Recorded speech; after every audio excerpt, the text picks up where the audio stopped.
שום ייאוש, אין שום ייאוש, אין שום ייאוש בעולם כלל, רבנו שק בקול גדול, אין שום ייאוש, אין שום ייאוש. Shem Hashem Nasseh Benatsiach, il est déjà moins le 13 minutes, 9h moins 13. On a tardé aujourd'hui parce que c'était les premiers jours des Slichot. Et le Sefer Torah, Paracha de Shoftim et Shotrim, qui était un peu longue. Donc il nous reste 13 minutes avant que les Avrechim n'arrivent à 9h avec l'aide d'Hachem. On est aujourd'hui le lundi 13 du mois d'août et déjà le 2 du mois de Elul, un mois spécial, le mois de la Teshuvah. Et justement, j'aimerais parler, puisqu'il nous reste 13 minutes, d'une histoire sur la Teshuvah qui vient de me monter à l'esprit, puisque je ne sais pas si on aura le temps de commencer autre chose. Juste comme ça, pour nous mettre un petit peu en haleine sur le devoir de chaque juif de faire Teshuvah. Et on remerciera du fond du cœur Gilbert Zuckerman, j'espère bien me prononcer. Todarabah pour votre soutien, Pierre Yuzges comme d'habitude. Todarabah, Tskelmuzot Umasim Tovim. Amir Haddad. Tskelmuzot Umasim Tovim, Chaim Tovim, Ul Shalom. J'aimerais aussi dédier ce jour avec votre permission pour l'élévation de l'âme de Yona Jonas Ben Gozi, Alava Shalom, Saba Nissim Batsara, Betty Ben Moussa, Avraham Braitou Bar Rochama, Bet Ben Moussa, et encore une personne, je crois. Mona Chana Kamuna, Bat Simcha et Yosef Ben Nakash. Voilà, je pense qu'on a dit tout le monde. Des personnes. Ok. Bezrat Hashem.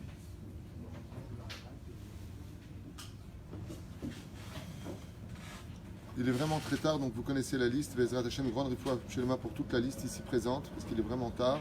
Yom Nishmat Mazal Bat Simcha Atia, Vivian Bet Mesaouda, Félix Ben Esther, Rivka Bat Miriam, Partouche Dani, Léon Yehuda, Chaim Ben Mesaouda Khadjaj, Nathan David Ben Barda, Serge Yehuda Ben Clémentine Zal, David Gabriel Ben Suzanne Mazal, Esther Chaya Bat Zouiza et Jonas Ben Gozi, comme on l'a déjà dit à l'instant.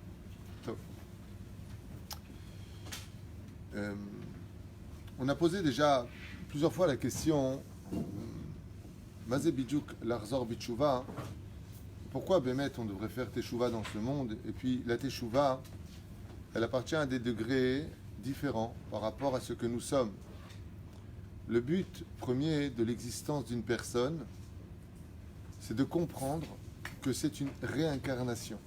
C'est des sujets qui nous dépassent, la réincarnation. Je vous dis franchement, même si le Harizal s'est étendu en long et en large dans son livre Shari Gilgulim, ou le Rama de Pano, Gilgulé Neshamot, et d'autres œuvres qui ont été écrites sur ce domaine, comme Chesed l'Avraham, Mintrat Yehuda, eh bien, nous avons à prendre conscience que l'existence d'une personne sur Terre n'est pas quelque chose d'hasardeux, ni le fruit d'une nouvelle naissance. Mais c'est un complément de naissance qui a déjà préexisté. Donc, si on part de ce principe-là, parce que vous savez que, contrairement à certaines autres religions, même si on n'est pas réellement une religion, la Torah part du principe fondamental que la réincarnation existe. Ça veut dire que, comme le dit le Harizal, Rabbi Yitzhak Luria, il n'y a plus de Neshamot neuves dans ce monde. Il n'y en a plus. Peut-être qu'il y en aurait une ou deux de façon exceptionnelle, puisque ce qui forme la généralité et la règle, c'est l'exception à la règle. Aval, dans le commun des mortels, nous sommes tous des réincarnations.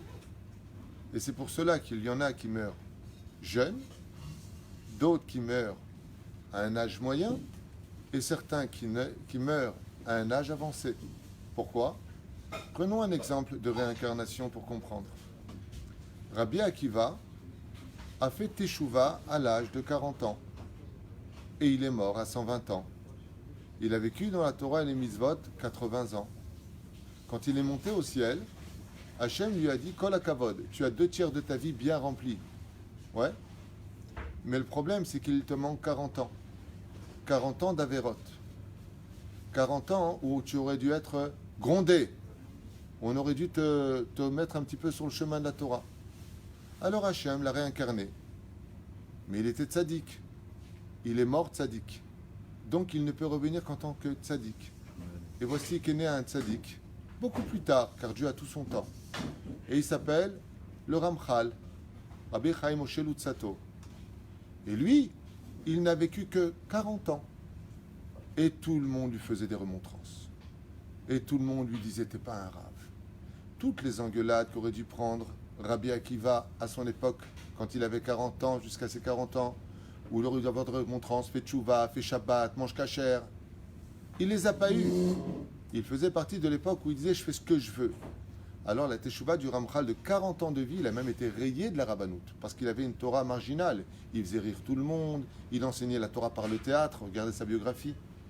Le Ramchal était un personnage à qui on lui a même enseigné, interdit d'écrire des livres. Alors il a écrit les Messilat Yesharim entre autres, qui est un soi-disant livre de Moussar par lequel il a inculqué sa Torah à travers des codes à l'intérieur, sa Kabbale. Et il est mort à 40 ans. Pourquoi? C'est gentil le Ramchal, un homme merveilleux. Alors Akadosh Baruch Hu, il n'avait pas besoin de le faire vivre plus longtemps, pour la simple et bonne raison qu'il n'est venu réparer combien de temps de vie?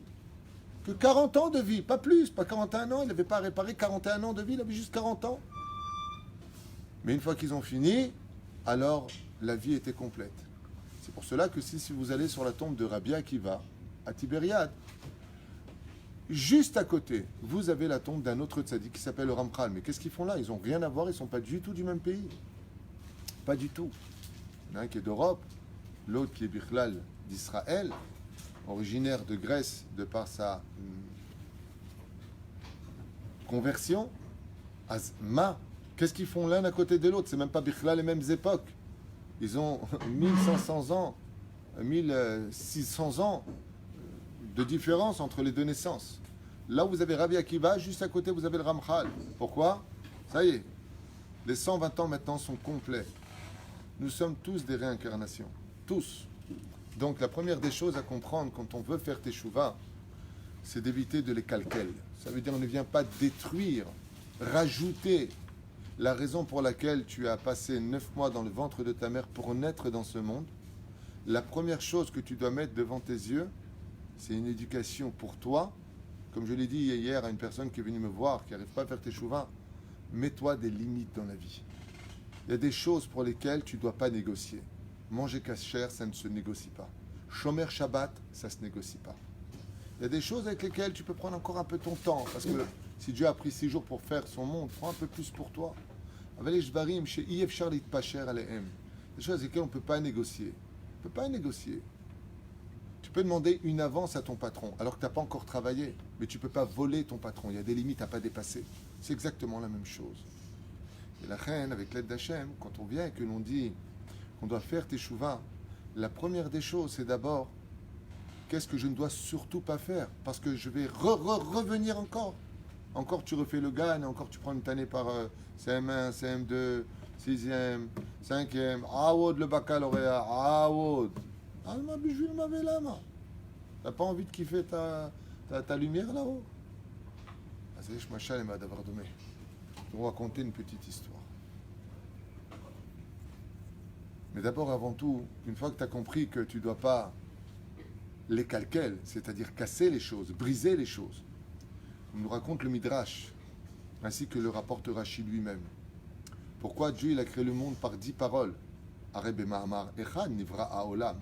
Ce n'est pas par la lettre E que le monde a été créé. Et au sage de nous dire, l'homme est tellement né ingrat, tellement rempli de Yetzer Hara, que le créateur du monde a dit, si je crée le monde en image que d'une seule vitre, et qu'il prend une pierre, il va m'exploser toute la vitre. Donc le monde serait détruit. Je préfère le diviser en 10 carreaux différents, car ainsi, s'il lance une seule pierre, il ne pourra casser qu'un seul carreau sur les 10 carreaux. Pérouche Adavar, ne casse pas trop ta vie. En te lisant, comme le dit la Torah, on l'a lu cette semaine, qui a l'artem bishrirot libechem. Je fais ce que je veux. Je vais où je veux. T'as rien à me dire. Le seul problème, Habibi, c'est que non seulement tu te pourris ta vie, mais comme on est tous sur le même bateau, quand un juif fait une mitzvah, il emmène tout le monde, comme c'est marqué dans Masechet Kiddushin Bedaf Mem. Un juif qui fait une seule mitzvah emmène le monde entier du bon côté. S'il fait une seule avéra, il emmène le monde entier à payer pour lui. Tu fais pas ce que tu veux. Première règle, n'entrave pas le code de la route. Ne fais pas de péché. Deuxième règle, conduis bien. Fais des mitzvot positives. Alors, si le but de ce monde, c'est de vivre, comme ce garçon merveilleux qui tenait tellement à vivre, Jonas, tenait tellement à vivre, à droite, à gauche, fais ce que je veux où je veux, je monte, je descends. Que Dieu repose son âme. מאוד מעניין. S'il est venu pour vivre, alors pourquoi il meurt? Si on est venu pour mourir, alors pourquoi on vit? À quoi elle sert la vie si c'est pour être malade dans un lit? À quoi elle sert notre existence si c'est pour vivre ce que l'on vit? Mais n'oubliez jamais ce détail que j'ai tellement rapporté à maintes et maintes reprises. Il y a un combat entre la vie et la mort. Si la mort est la finalité de la vie, ça veut dire que le mal est plus fort que le bien, et donc que la création du monde est débile. Si le but de vivre, c'est que tu meurs et qu'il n'y a plus rien après, alors pourquoi tu as vécu? Dans ce cas-là, profite de tout, parce que mangeons, buvons, car demain nous mourrons, disaient les non-juifs. Mais nous, le peuple d'Israël, on a un principe de base fondamental. Comme on va le Masechet Sanhedrin, Bedaf Tzadi Amud Aleph, en bas de la page, qui dit: qu'est-ce qu'on appelle celui qui a renié toute la Torah? Un renégat de la Torah. Qu'est-ce qu'on appelle exactement dans le langage du Talmud? Un apikoros. Ze she'omer en triyat hametim min Torah. C'est celui qui dit qu'il n'y a pas de résurrection des morts. Mais vadaï que c'est un apikoros. Et pourquoi c'est un épicurien? Pour la simple et bonne raison, c'est que tout celui qui croit que le bien ne l'emportera pas à la fin, ben c'est quelqu'un qui vit toute sa vie dans le négatif. C'est pour ça que la mort n'existe pas vraiment. Et qu'il y a après la mort la résurrection des morts. Pour revenir vivre dans le monde principal qui est ce monde d'en bas. Alors on ne comprend plus rien. Alors je vais vous raconter une histoire. Il me reste 3 minutes. Rasra.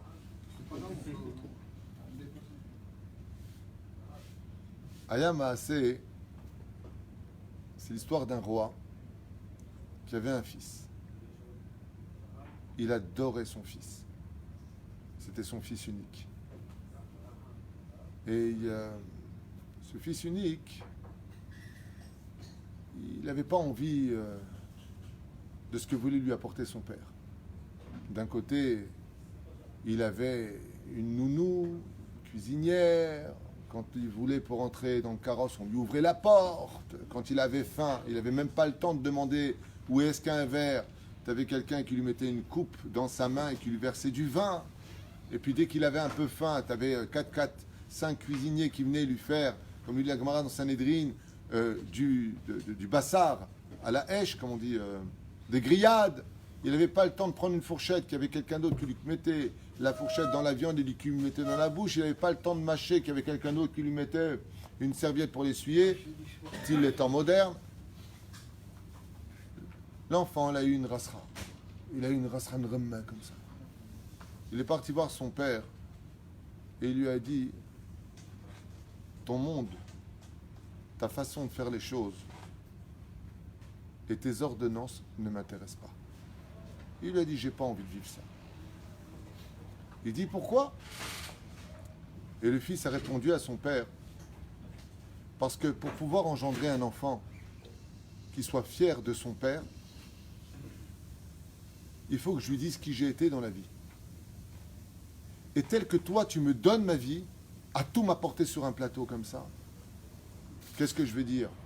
Tu sais, ton père, quand il a travaillé, tu sais, ton père, quand il a construit cette maison, tu sais, ton père, quand il a acheté cette voiture, j'ai mis 10 ans pour acheter cette voiture. Je ne pourrais pas le dire. J'ai pas le temps de dire, je veux une voiture. J'en ai déjà 10 devant moi de toutes les couleurs. Ce monde, il est bien. Je le veux, mais pas dans tes conditions. Je le veux dans mes conditions. Alors le roi, il lui a dit: et c'est quoi les conditions que tu veux? Il lui a dit: je veux les acheter. Tu veux les acheter? Il dit: oui, je veux les acheter. Je veux que quand je demande une voiture et que tu me proposes une voiture, je veux te dire laquelle je veux et je veux que tu me donnes son prix. Je veux pas que tu me fasses de prix. Je veux la payer.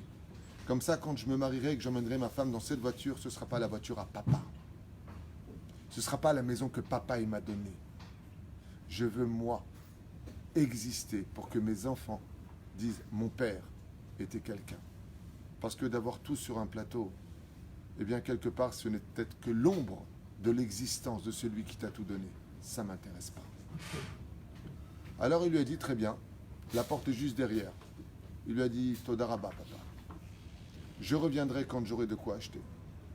Et voilà que le fils est parti à travers champs et à travers montagnes. Et puis, il est parti, Assa, Cherassa. Et ce prince si merveilleux, qui avait tellement de serviteurs à sa droite et à sa gauche, qui n'avait même pas l'habitude de poser le pied par terre, s'est retrouvé à force du temps à travailler pieds nus, marcher sur des cailloux. Et il a commencé à ramasser de l'argent. Et il ramasse, et il ramasse, et il ramasse, et il ramasse. Il ne dit pas une seule fois aux autres qu'il est le prince, donc le fils légitime du roi. Il ne dit rien à personne. Et on le traite comme un moins que rien. Et il est malade. Et il est fatigué. Et il n'en peut plus. Un jour, il va à la banque. Et puis il se rend compte que grâce à Dieu, il a ce qu'il faut. Alors il envoie une missive à son père. Il lui dit, papa, j'ai tant en banque. Est-ce que tu crois que ça me suffira pour avoir tout ce que tu m'as donné, mais que moi je le paye? Il lui a dit, tu peux même avoir un choix que je t'ai encore jamais proposé. Mon fils revient. Le fils revient avec ses valises. Il tape à la porte du palais. Et à ce moment-là, il lui dit, waouh, tu m'as l'air bien fatigué. Il lui a dit, oui, mais maintenant, je peux me marier. Maintenant, je peux avoir des enfants. Bon, qu'est-ce que tu as comme voiture à me proposer? Qu'est-ce que tu as comme maison? Il dit, voilà, j'ai celle-là. Il dit, ah, la maison de la famille Ngal, ça ne m'intéresse pas. Tu n'as pas la villa de JR? Ah. Il dit, mais celle-là, vraiment, elle coûte très très cher. Papa, bouge pas. Combien? Combien? Tant? Bevakasha, papa. Je veux me l'acheter. Ok. Et la voiture? Tant? Bevakasha, papa. Mais t'as pas une autre couleur? Je voudrais une couleur qui soit framboise, un peu fraise, un peu verte, un peu. Il dit, mais il faut la faire fabriquer, ça coûte très très cher. Il dit, j'ai travaillé très très dur. Je veux la voiture que moi je veux, pas celle que toi tu veux me donner. Alors ainsi le fils a pu acheter tout ce qu'il voulait. Et il était tellement heureux. Alors il a dit à ses enfants, vous savez que tout ce que j'ai ici c'était à papa. J'aurais pu l'avoir gratuit, mais j'ai préféré l'acheter. Ici s'arrête l'histoire. Les Chachamim, ils disent, le roi c'est Dieu, l'enfant qui est unique, c'est chaque juif. Chaque membre d'Israël est un membre unique pour Hachem. Bishvili nivra à olam, omeret Agmara. C'est pour moi que le monde a été créé. Chaque juif doit dire ça le matin, dans le sens où, pas vous êtes mes serviteurs, dans le sens où je suis responsable de ce qui se passe dans le monde en tant que fils du roi. Ainsi, Adam Arishon, le premier fils d'Hachem, a dit à Dieu, comme le dit la Gemara, les anges lui servaient du vin, ils lui faisaient des grillades. Bon, bien entendu, ça c'est du pshat, il faut comprendre le sod. On parle ici de Torah Nistar, Torah Niglé, la Torah dévoilée, la Torah cachée. Nichnas Yain Yotze Sod, c'est de ça dont on parle. Et puis, dès qu'il demandait quelque chose, les anges y couraient, le serpent lui-même, c'était le serviteur, il lui apportait, il lui a dit, mais j'en ai marre. J'en ai marre parce que je suis personne, tout est à portée de main, tout est gratuit, je m'ennuie. C'est un suicide de tout avoir parce qu'on t'enlève tes rêves, on t'enlève tes ambitions, tu n'en as pas. Alors, qu'est-ce qu'a fait Adam Arishon? Il a dit, papa, il n'y a pas un moyen de moyenner au Moyen-Âge pour le Moyen-Orient. Il n'y a pas un moyen que je puisse exister, mais par mes propres moyens. Il lui a dit, bon alors je vais t'expliquer une chose. Il y a une sortie de secours, il y a un arbre là-bas, il ne faut pas le manger. Le Etz Hadat Tov Vara. Adam Arishon est parti sur terre. Il est parti ici pour ramasser Torah, Mitzvot ou Maasim Tovim. Comme le dit Rabbi Hanania ben Akashi Omer, Ratsa Kadosh Baruch Hu, lezakot et Israël. Lefichach irba lahem Torah ou Mitzvot. Irba lahem. Pourquoi on a tellement de Torah Mitzvot? Pour qu'on ramasse chaque seconde un maximum d'anges blancs qui représentent dans le ciel de l'argent. Et donc, quand une personne a assez de mitzvot pour lui, dans les comptes divins, Akadosh Baruch Hu le prend de ce monde. Et il lui dit, c'est tout ce qui te manquait. Alors maintenant, il vient dans le monde d'en haut. Et c'est pour ça qu'une personne, quand elle part, qu'est-ce qu'on dit de lui? Alach lebet olamo. Il est parti dans son monde. Quel monde? Celui qui peut se permettre d'acheter avec les moyens qu'il a travaillé dans ce monde. Chaque étude, chaque tzedaka, chaque shalom, chaque belle parole, chaque action vient apporter un malach Hashem tellement grand que le créateur du monde dit à son fils, mets l'argent de côté, Mets l'argent de côté, comme ça, quoi, tu vas pouvoir acheter. Par contre, ceux qui sont bêtes, qu'est-ce qu'ils font? Dès qu'ils ont de l'argent, et ils le dépensent, et ils le jettent dans des ch'touillottes de casino, dans des ch'touillottes de voyage, où ils ne ramènent que d'avérotes avec eux. Et le jour où ils partent de ce monde, alors ils n'ont rien. Lama, parce qu'ils ont jeté tout ça au lieu de le mettre de côté. Et c'est pour ça que dans la vie, je finis avec ça, puisque les Avrichim sont déjà là, Rabotai. C'est pour cela que vous voyez des tzadikim qui font Torah, qui font mitzvot, qui font que du bien autour d'eux, et qu'est-ce qu'ils morflent, qu'est-ce qu'ils souffrent, qu'est-ce qu'ils ont comme épreuve. La femme avec le kissouille, elle est allongée, elle est malade. Le mari avec sa kippa et ses mitzvot et sa tzedaka, il boite, cachez-le. Et on se dit, mais je comprends pas, Hachem. Je fais Torah mitzvot, je comprends pas. Et Dieu lui dit, mais t'as rien compris. Je te mets de côté. Tu sais qu'est-ce que tu vas avoir pour l'éternité. Tandis que les Rechaïm, eux, ils font Torah au mitzvot. Oui. Avec la différence, c'est qu'ils prennent dans ce monde l'argent pour lequel ils sont venus. C'est ça l'Arzor Bitchouva. L'Arzor Bitchouva, Rabotai, c'est d'être capable. Ce sont ceux qui sont capables de dire, j'en vois de l'autre côté la raison pour laquelle je suis venu dans ce monde. Je ne te demande pas de salaire pour ce que je fais à Hachem, ni pour les tefilines que je mets, ni pour le Shabbat que je respecte, ni pour la tzedaka que je donne. Je ne te demande pas de salaire. Je veux juste un salaire personnel. Et ça, c'est ma teshuva, moi, personnelle, que je vous livre aujourd'hui. La seule chose que je demande à Hachem depuis que j'ai fait teshuva, c'est de savoir que peut-être j'aurais réussi un jour à lui donner le sourire. Qu'une seule fois, Dieu puisse dire, une seule fois, David, je suis fier de toi. Zéa Sachar et Atzum. C'est ça le vrai salaire. C'est ça la vraie teshuva. Parce que le Créateur du monde, il était prêt à tout nous donner dans la création du monde, sans qu'on travaille, sans qu'on fasse Torah mitzvot. Shum davar, gratuit dans le Gan Eden. Et nous, on a dit à Dieu, on ne veut pas manger le pain de la honte. On veut manger le pain de la gloire. Le pain qu'on peut acheter, et pas celui que tu vas me donner parce que je te fais de la peine, parce que je suis ton fils, ou autre chose. On n'a pas envie de prendre les rênes de la société de son père, parce qu'on est le fils du patron. On a envie de continuer le travail de son père parce qu'on est digne et parce qu'on est capable de le faire. Le titre, il est beau et il est bien, mais il faut garder ce mérite par l'effort à fournir. C'est ça, faire teshuva, comme tout. Zak Baruch.